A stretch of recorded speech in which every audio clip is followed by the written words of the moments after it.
بسم اللہ الرحمن الرحیم۔ حدیث شریف روایت ہے، حضرت انس سے فرماتے ہیں، فرمایا نبی صلی اللہ علیہ وآلہ وسلم نے کہ جب بندے کو قبر میں رکھا جاتا ہے اور اس کے ساتھی لوٹتے ہیں تو وہ ان کے جوتوں کی آہٹ سنتا ہے۔ اس کے پاس 2 فرشتے آتے ہیں، اسے بٹھاتے ہیں، پھر کہتے ہیں کہ تو ان صاحب کے متعلق کیا کہتا تھا جانی محمد؟ تو مومن کہہ دیتا ہے، میں گواہی دیتا ہوں کہ وہ اللہ کے بندے اور اس کے رسول ہیں۔ تب اس سے کہا جاتا ہے کہ اپنا دوزخ کا ٹھکانہ دیکھ جسے اللہ نے جنت کے ٹھکانے سے بدل دیا، تو وہ ان دونوں کو دیکھتا ہے۔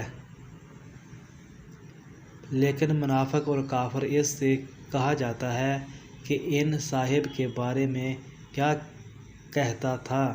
وہ کہتا ہے، میں نہیں جانتا، جو لوگ کہتے تھے وہی میں کہتا تھا۔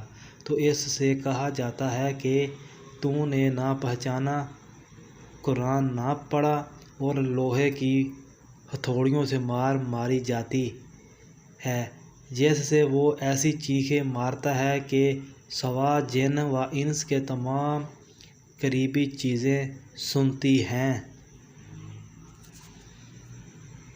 روایت ہے، عبداللہ ابن عمر سے فرماتے ہیں، فرمایا رسول اللہ صلی اللہ علیہ وآلہ وسلم نے کہ تم میں سے جب کوئی مر جاتا ہے تو صبح و شام اس پر اس کا ٹھکانہ پیش کیا جاتا رہتا ہے۔